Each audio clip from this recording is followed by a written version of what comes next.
హైదరాబాద్ అంబర్పేట్ చే నెంబర్ చౌరస్తా నుంచి గోల్నాకు వెళ్లే సర్వీస్ రోడ్డు పనులను పర్యవేక్షించారు ఎమ్మెల్యే కాలేరు వెంకటేష్.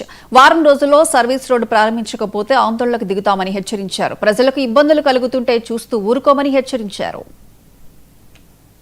ధర్మారెడ్డి గారు, ఎస్సీ గారు, వాళ్ళ స్టాఫ్, మరి మన జిహెచ్ఎంసీ అఫీషియల్స్, ట్రాఫిక్ పోలీస్ వాళ్ళు, లా అండ్ ఆర్డర్ పోలీస్ వాళ్ళు, మరియు ఎలక్ట్రిసిటీ డిపార్ట్మెంట్ వాళ్ళు, తర్వాత ఈ బ్రిడ్జ్ కట్టిన కాంట్రాక్టర్స్ అందరినీ కలిపి ఈరోజు మన సర్వీస్ రోడ్డు ఏ విధంగా మొదలు పెట్టాలి, ఎందుకు ఇప్పటివరకు మొదలు పెట్టలేదు అని క్షుణ్ణంగా ప్రతి పరిశీలించడం జరిగింది.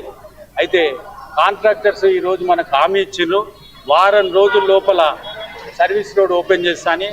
నేను గట్టిగా మందలించడం కూడా జరిగింది. ఒకవేళ వారం రోజుల్లో లోపల వాళ్ళు ఓపెన్ చేయకపోతే నేనే వచ్చి ఇక్కడ ఆ సర్వీస్ రోడ్ను ఓపెన్ చేయడం కూడా జరుగుతుందని కూడా చెప్పడం. ఆ తర్వాత ఇక్కడ చాలామందికి ఇబ్బంది జరిగింది. స్వతహాగా ఎమ్మెల్యే ఇంటికి ఆఫీస్కి రావడానికి కూడా రోడ్ లేకుండా పోయింది. కాబట్టి ఇన్ని రోజులు సహించినాం, ఇక ముందు సహించమని చెప్పినాం. కాబట్టి అతి త్వరలో ఒక వారం రోజుల్లో సర్వీస్ రోడ్డు ఓపెన్ అవుతుందని అంబర్పేట ప్రజలందరికీ విన్నవించడం జరిగింది. ఎందుకు లేట్ అయింది? దానికి వివిధ కారణాలు ఉన్నాయి. అక్కడ ఒకటి గ్రేవ్ ఉండడం వల్ల అడ్డం వచ్చింది, అది వీళ్ళు ముందు చూసుకోలేదు.